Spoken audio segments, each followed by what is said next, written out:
Assalamualaikum warahmatullahi wabarakatuh. Perkenalkan, kami mahasiswa Stikes Yarsi Pontianak, tahun ajaran 2020-2021. Di sini kami akan menjelaskan materi dari mata kuliah Ilmu Dasar Keperawatan 1 yang bertemakan aktivitas listrik jantung. Adapun terlebih dahulu, saya akan memperkenalkan kelompokan saya. Yang pertama ada Vika Indriani, 2 Cindy Octavia, 3 Nadira Fitria Dewi, 4 Aisyah Nurhalifah, 5 Iratri, 6 saya sendiri Meli Piatun Katifah, 7 Edi Likyur, dan 8 Deva Della.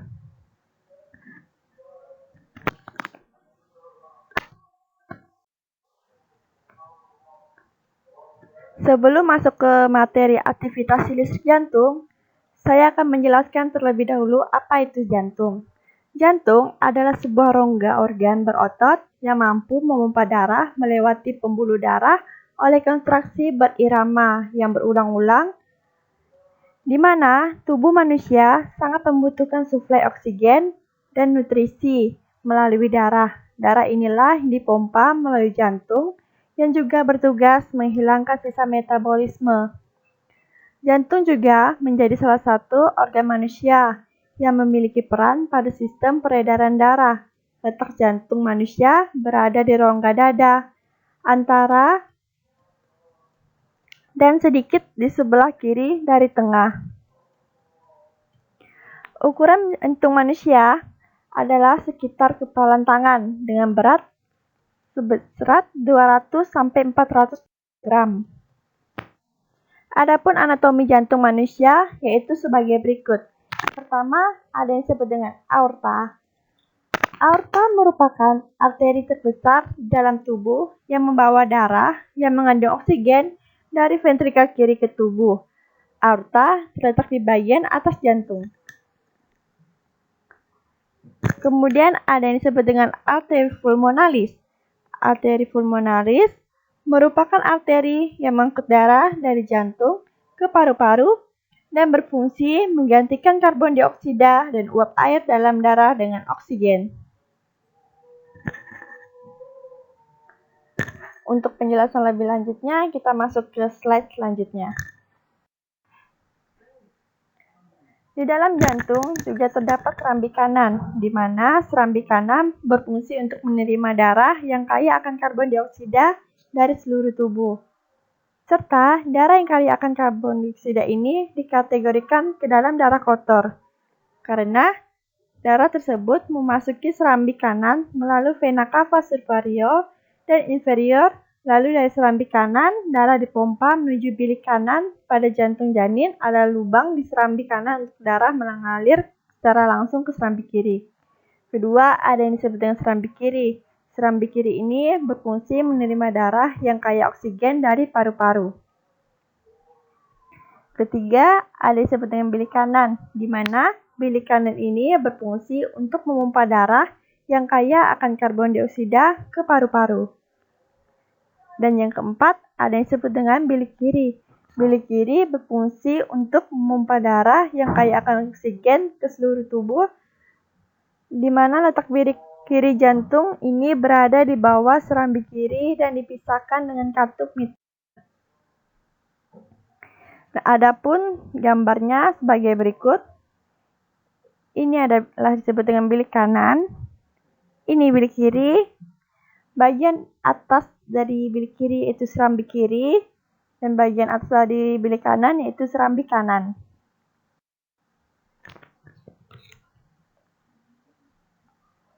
Selanjutnya kita masuk ke dalam bagian-bagian dalam jantung dan fungsinya. Pertama ada perikardium, di mana jantung terletak dalam rongga berisi cairan yang disebut rongga perikardial. Nah, perikardium ini merupakan dinding dan lapisan rongga yang bernama perikardium. Kedua, ada yang disebut dengan serambi. Serambi ini dikenal dengan sebutan nama atrium, yang merupakan bagian jantung atas yang terbagi menjadi bagian kiri dan kanan.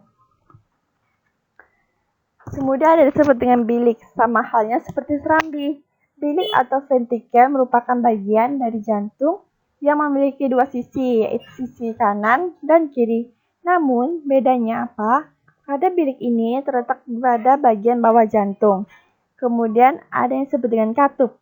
Nah, bagian lain dari jantung adalah katup, yang terbagi menjadi 4. Tugas keempat katup tersebut adalah menjaga aliran darah mengalir ke satu arah. 4 katup dimaksud adalah katup tricuspid, 2 katup pulmonal, 3 katup mitral, 4 katup aorta. 5. Ada juga pembuluh darah. Secara umum, ada 3 pembuluh darah utama yang terdapat di jantung, yaitu ada arteri yang bertugas membawa darah yang kaya akan oksigen dari jantung ke bagian tubuh lainnya. Kedua, ada vena, yaitu pembuluh darah yang bertugas membawa darah yang miskin oksigen dari seluruh tubuh untuk kembali ke jantung. Dan yang ketiga, ada disebut dengan kapiler, di mana bertugas untuk menghubungkan arteri terkecil dengan vena terkecil. Siklus jantung. Siklus jantung merupakan urutan kejadian saat jantung berdetak. Siklus jantung dibagi menjadi 2 fase, yaitu sistol, di mana fase ini terjadi ketika otot jantung berkontraksi untuk memompa darah keluar dari ventrikel.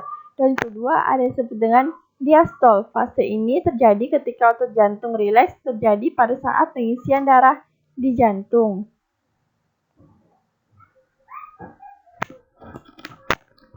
Selama sistol ventrikel, tekanan darah meningkat di arteri utama. Sementara saat diastol ventrikel, tekanan akan menurun. Hal inilah menyebabkan terdapat 2 angka yang terkait dengan tekanan darah ketika melaksanakan. Cara kerja jantung. Nah, pada umumnya tugas utama jantung adalah untuk memompa dan menyuplai darah ke seluruh tubuh.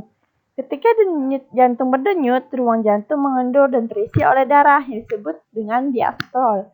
Kemudian jantung berkontraksi dan memompa darah keluar dari ruang jantung, disebut sistol. Selanjutnya, atrium kanan mendorong darah ke dalam ventrikel kanan melalui katup tricuspidalis. Darah dari ventrikel kanan dipompa melalui katup pulmoner ke dalam arteri pulmonalis ke paru-paru.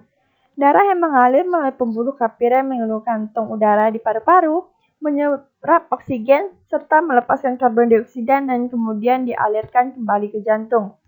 Nah, darah yang akan kaya oksigen ini kemudian mengalir dalam vena pulmonalis menuju ke atrium sinistra.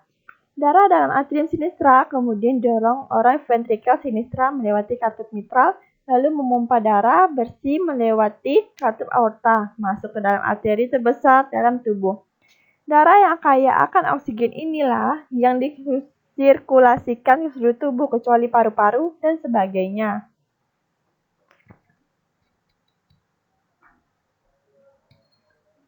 Sistem listrik jantung mengontrol kecepatan dan irama detak jantung.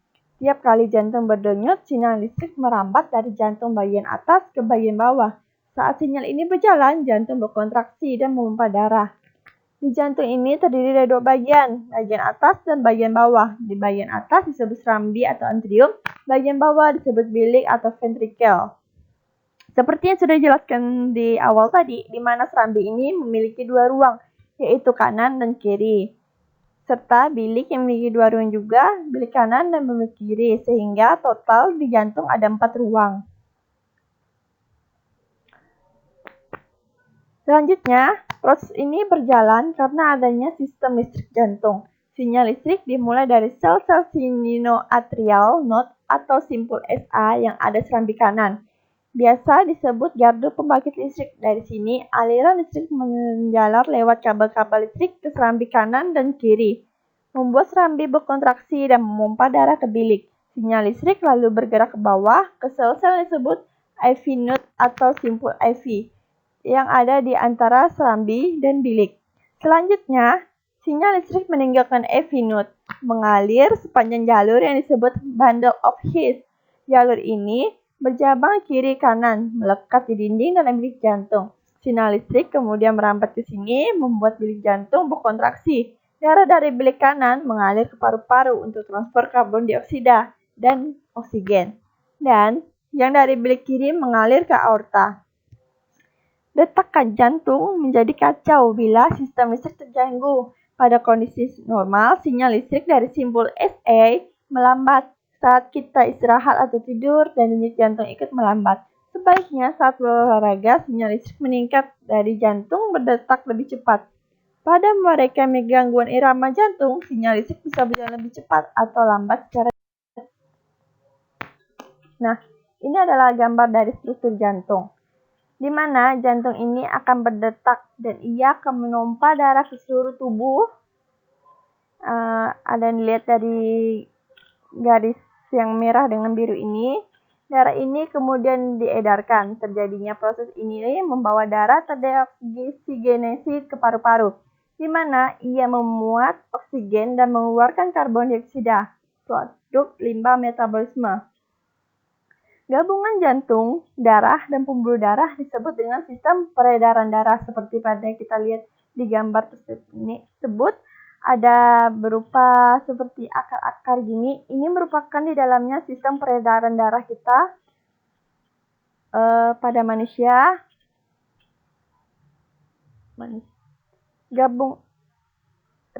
Di mana rata-rata manusia memiliki sekitar 5 atau 8 liter darah yang secara konstan dipompa ke seluruh tubuh.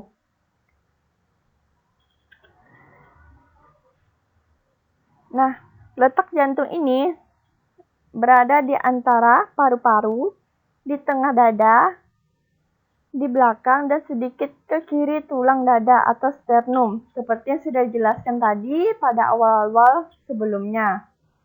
Di dalam jantung ini juga terdapat otot jantung, yang merupakan gabungan dari otot lurik dan otot polos yang berbentuk silindris dan memiliki garis terang serta gelap. Nah, di dalam otot ini juga memiliki banyak inti sel yang berada di tengahnya. Otot jantung ini juga dianggap sebagai otot terkuat karena mampu bekerja terus-menerus sepanjang waktu tanpa istirahat untuk memompa darah. Jika otot ini berhenti bekerja, maka sistem peredaran darah akan terhenti sehingga terjadilah kematian. Di sini juga kita akan mengenal namanya siklus jantung, yakni urutan kejadian yang terjadi saat jantung berdetak. Di dalam siklus jantung terdapat juga 2 fase, yaitu fase sitosol dan fase diastol. Sistol merupakan fase di mana jaringan otot jantung berkontraksi untuk memompa darah keluar dari ventrikel, sedangkan distol merupakan suatu kondisi di mana otot jantung rileks terjadi pada saat pengisian darah di jantung. Tekanan darah meningkat di arteri utama selama sistol ventrikel dan menurun selama diastol ventrikel. Hal ini menyebabkan 2 angka terkait dengan tekanan darah. Adapun tekanan darah sistolik adalah angka yang lebih tinggi dari tekanan darah diastolik. Dan tekanan darah diastolik adalah angka yang lebih rendah. Misalnya, tekanan darah 120/80 mmHg yang menggambarkan tekanan sistolik 120 dan tekanan diastolik 80.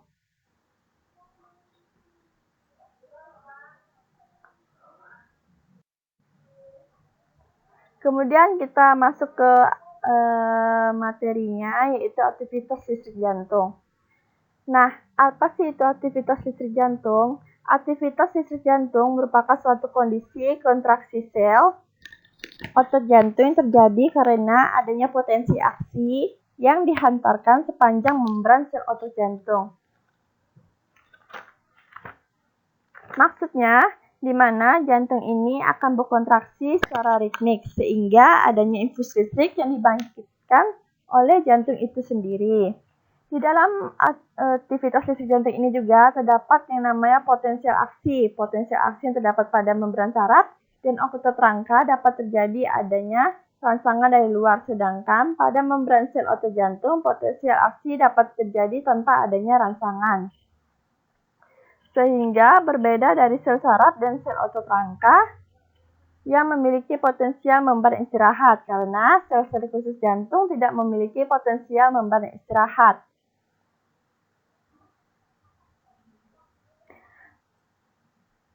Nah, di potensial aksi sendiri, sel otot ritmik jantung mempunyai 4 fase, yaitu fase 0 atau depolarisasi cepat. Dapat dilihat dari tabel di sebelah kanan berupa grafik, ya. Maksudnya, pada fase 0 ini, di mana potensial aksi dipicu oleh jaringan sekitarnya, menyebabkan potensial transmembran naik di atas minus 90 membran potensial atau MV. Nih, yaitu terletak di antara minus 100 dan minus 80. Kemudian, selanjutnya masuk ke fase pertama, repolarisasi awal. Maksudnya, saat potensial aksi mencapai sedikit di atas 0, maka sebagian kanal kalium akan terbuka sehingga ion tersebut akan keluar sel menyebabkan sedikit penurunan kembali tegangan potensial membran sel jantung. Kemudian masuk fase kedua, yaitu fase ini mulai terjadi karena jumlah muatan yang keluar dan masuk seimbang. Yang berperan dalam fase ini adalah kanal ion kalium tip delayed receiver dan kanal kalsium tipe L. Lanjut ke fase ketiga. Kanal ion kalsium secara berlangsung mulai tidak aktif, sedangkan kanal kalium masih terbuka. Potensial membran kembali ke minus 90 MV.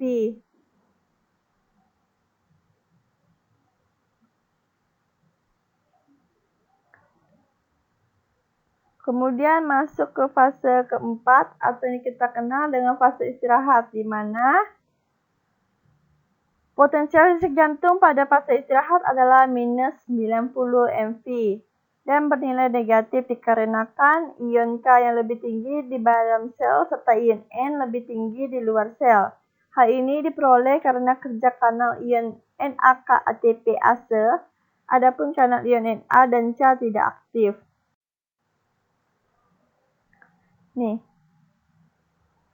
seperti tadi kan sudah dijelaskan di awal tuh, di dalam jantung terdapat aktivitas kontraksi otot jantung, sel otot ritmik dan sel kontraktil.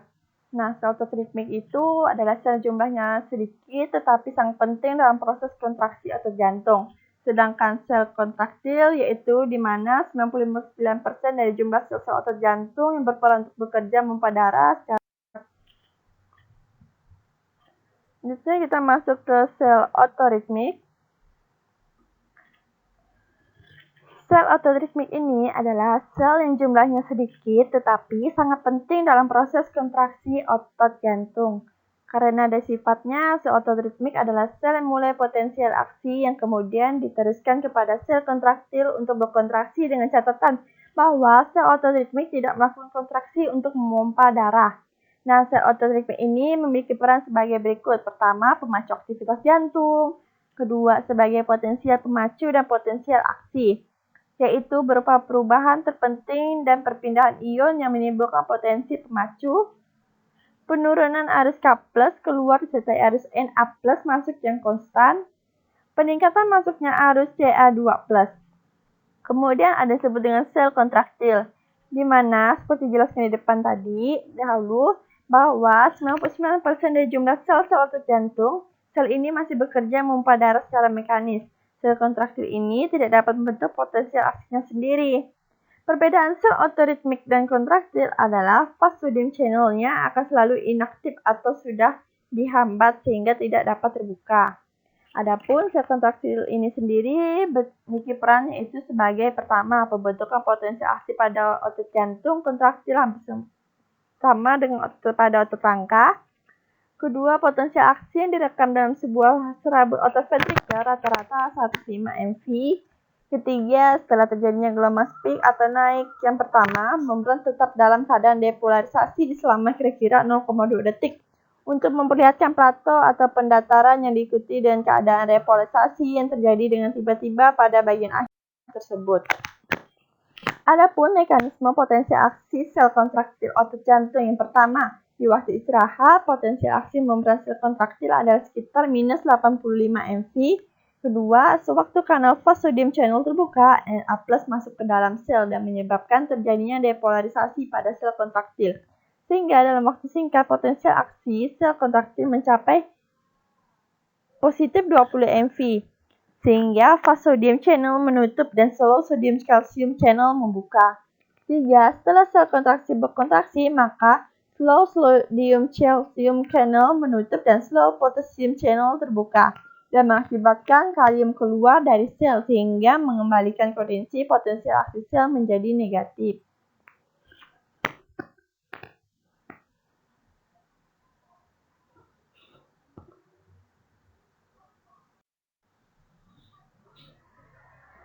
Mekanisme pengantaran infus pertama ada depolarisasi antrium. Kedua, masa jeda memisahkan antrium dan ventrikel. Ketiga, depolarisasi ventrikel. Keempat, repolarisasi. Adapun mekanisme pengantaran infus dapat dilihat di gambar sebelah kanannya. Ini. Sekian yang dapat kami sampaikan. Apabila ada kesalahan atau kekurangan dalam penyampaiannya, kami mohon minta maaf. Wassalamualaikum warahmatullahi wabarakatuh.